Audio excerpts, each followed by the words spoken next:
woman that we chose, we felt that their life stories kind of symbolized characteristics that we would like to celebrate. Today we're in downtown Tallahassee. We're at the corner of Calhoun Street and Park Avenue. We've got the mural titled Project Daring that has been put forward by the Junior League of Tallahassee underway. There was previously vandalism on this wall.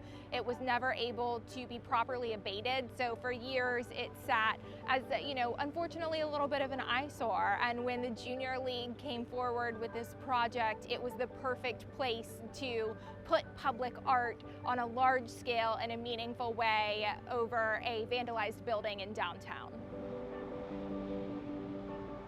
The first step that we're gonna do is we are gonna line out the figures in a silhouette, figures being Majorie Carr, Betty May, Tiger Jumper, and Zora Neale Hurston.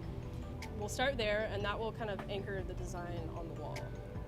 From there, we can start working in the details, and from there, the portraits will probably be next to last, being that it's difficult to work on one image at the same time and make it cohesive.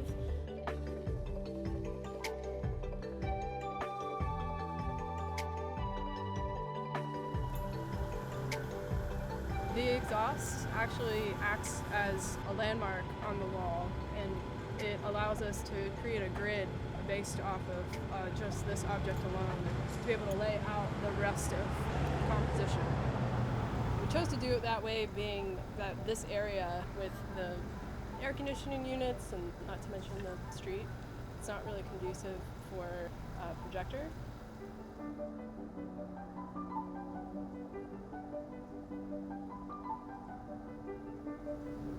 This entire process has been really the largest platform I've made art on.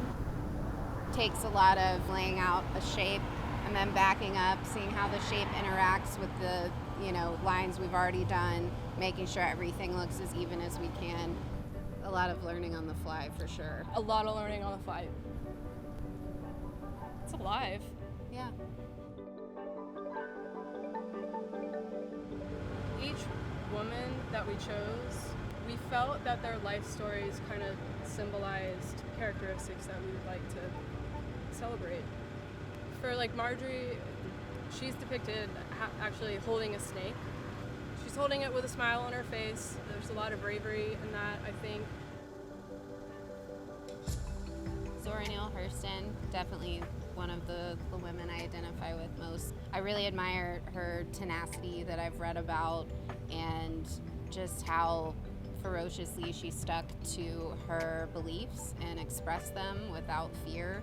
And the fact that her words and her impact are still felt today, frankly a century later, is really powerful. Projects like this take an incredible amount of collaboration and teamwork. We have had partners from the initial Junior League who received a grant through the Department of State that came to us for help logistically. We worked very closely with Lumen, who's the actual owner of the building, and then had to coordinate with the city and the county on right-of-way and street closures. A more complicated location than what most people realize, having a privately owned building adjacent to a public right-of-way on a county-owned street. In 3, 2, 1.